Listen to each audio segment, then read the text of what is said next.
সামনে আসতেছে আর কিছুদিন বাকি আছে রমজান মাস। আর রমজান মাসে প্রতিদিন ইফতারির সাথে এরকম পেঁয়াজু এবং ডালের বড়া যেটাই বলেন না কেন থাকতেই হবে, না হলে কিন্তু ইফতারি খেতে ভালো লাগবে না। আসসালামু আলাইকুম, সবাই কেমন আছেন? আর আমি এভাবে মাঝে মাঝে পেঁয়াজু বানাই।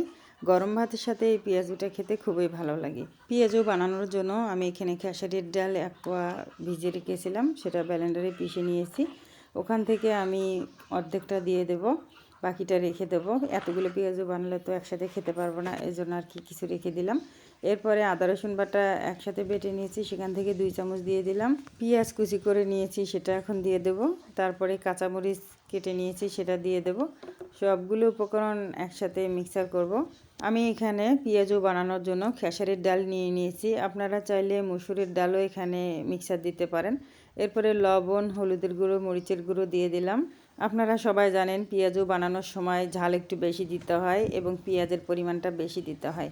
আমি ঝালের পরিমাণটা বেশি দিলাম, পেঁয়াজ একটু মোটা করে কেটে দিয়েছি। এখন সবগুলো উপকরণ একটা চামচ দিয়ে মিক্স করে নেব।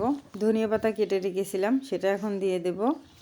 আর এই পেঁয়াজু যদি আপনারা অনেকক্ষণ পর্যন্ত মচমচে রাখতে চান তাহলে এখানে চালের গুঁড়া ব্যবহার করবেন। আমি চালের গুঁড়া নিয়ে নিয়েছি, সেখান থেকে চালের গুঁড়া আমি এর ভিতরে দিয়ে দেব। আর অনেকে আছে যে ময়দা দেন বা আটা দেন, আর ময়দা আটা দিলে এটা হচ্ছে খেতে নরম লাগবে, মচমচে হবে না।